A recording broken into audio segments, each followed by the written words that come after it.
Un gigantesque bug à l'administration des finances. L'infrastructure informatique ne supporte pas la numérisation de dizaines de milliers de dossiers. Mesdames, Messieurs, bonsoir. C'est un fameux bug informatique pour l'administration des finances. Celle-ci numérise depuis 3 mois 268 000 dossiers de la TVA des sociétés. L'infrastructure informatique ne suit pas, d'où le bug qui, paraît-il, n'aura aucune conséquence fâcheuse pour le contribuable. Voyez le reportage de Luc Maton et Bruno Spaak. Après-midi grincheuse pour cette fiscaliste. Le système informatique ne pouvait se connecter au service d'identification. Réussite par contre irrégulière pour Intervat, le système permettant d'échanger des informations au sujet de la déclaration de TVA. Régulièrement, surtout en fin de période, tout le monde se dépêche à remettre les déclarations, que ce soit les déclarations TVA, les déclarations d'impôt des personnes physiques, les déclarations d'impôt des sociétés. Quand on arrive à la fin d'un délai, en général, les sites de l'administration bloquent à ce moment-là parce qu'ils ont une masse d'informations. Au niveau du ministère des Finances, on nous explique ne pas être responsable de la panne du système d'identification sécurisé. Par contre, la direction des finances reconnaît un retard dans la numérisation des dossiers TVA. En général, l'administration est de très bonne foi et donc elle laisse un délai supplémentaire lorsqu'elle constate qu'il y a des dysfonctionnements au niveau de leur site informatique. Aucune date n'est avancée pour la clôture de la numérisation des dossiers TVA, estimée à 8 300 000 pages. La mesure qui suit entre en vigueur le 1er janvier 2014. À cette date, une directive européenne prévoit que les pays de l'Union échangeront toutes les données concernant les biens que vous possédez à l'étranger. Les propriétaires d'une seconde résidence en France, en Espagne ou ailleurs seront automatiquement renseignés auprès de l'administration fiscale. Les explications de Sébastien Rosenfeld et Elisabeth Wouters.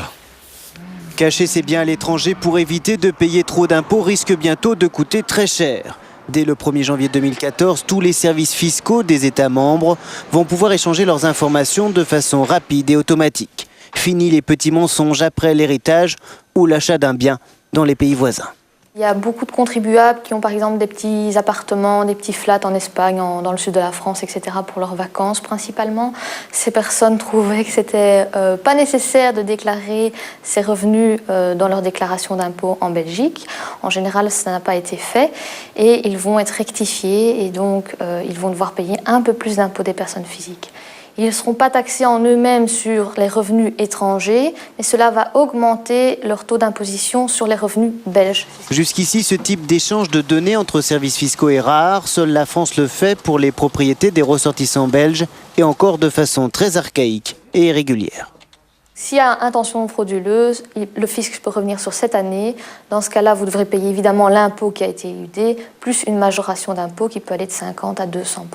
Avec ce cadastre immobilier européen, les États vont pouvoir traquer plus facilement l'argent au noir et le blanchiment d'argent. Évidemment, si vous gagnez 600 € par mois et que vous possédez une villa en Espagne qui vaut 300 000 €, ils peuvent quand même se demander comment vous faites.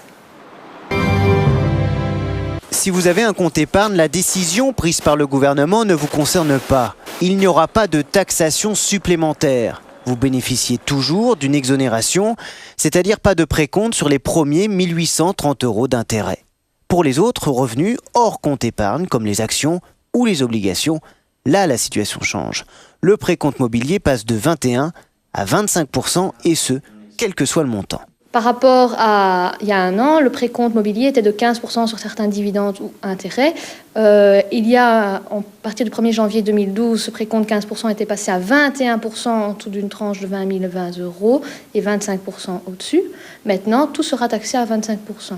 Ces 4% supplémentaires sur les revenus tirés des actions et autres produits financiers doivent permettre de rapporter plusieurs centaines de millions d'euros à l'État. Mais pour certaines petites PME, cette augmentation risque d'être préjudiciable, c'est-à-dire pour les travailleurs qui se paient essentiellement en dividendes et non en salaire. Tout le monde sait que les revenus de professionnels sont taxés jusqu'à 50% plus les cotisations sociales. Donc le taux d'impôt global est quand même très haut. Ces personnes prenaient très peu de rémunération pour éviter ces revenus professionnels et jouaient avec des dividendes en fin d'année pour avoir quand même de quoi vivre toute l'année.